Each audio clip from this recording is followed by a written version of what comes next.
వేదాంతం పరిచయం పరిభాష సాధన దృష్ట్యా భక్తిత్రయం. భక్తి రెండో నిర్వచనం ఆచరించే విధానం.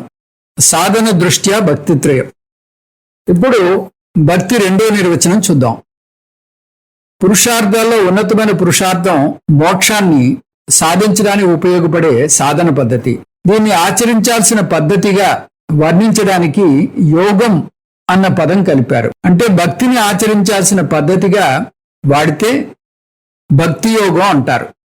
3 పద్ధతుల ఆధ్యాత్మిక మార్గం.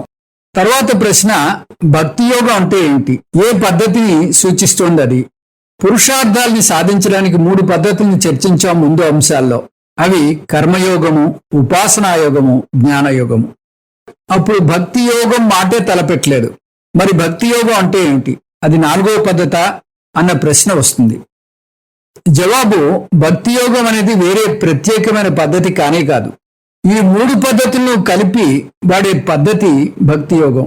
అంతేగాని 4వ పద్ధతి కాదు. కావాలంటే ఇలా చెప్పవచ్చు: కర్మయోగం మొదటి మెట్టు, ఉపాసనాయోగం 2వ మెట్టు, జ్ఞానయోగం 3వ మెట్టు.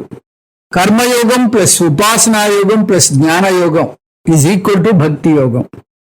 ఎందుకు ఈ 3ంటిని కలిపి భక్తి యోగం అంటున్నాం? ఎందుకు విడిగా చూడలేము? ఎందుకంటే ఈ 3 యోగాల్లోనూ సమానంగా ఉన్న అంశం భక్తి. కర్మయోగంలో భక్తి కలగలపాలి, ఉపాసనాయోగంలో భక్తిలో మునగాలి, జ్ఞానయోగంలో భక్తి రసంలో తేలాలి. రసగుల్లా చక్కెర పాకంలో తేలినట్టుగా జ్ఞానయోగంలో భక్తిలో భక్తి రసంలో తేలాలి.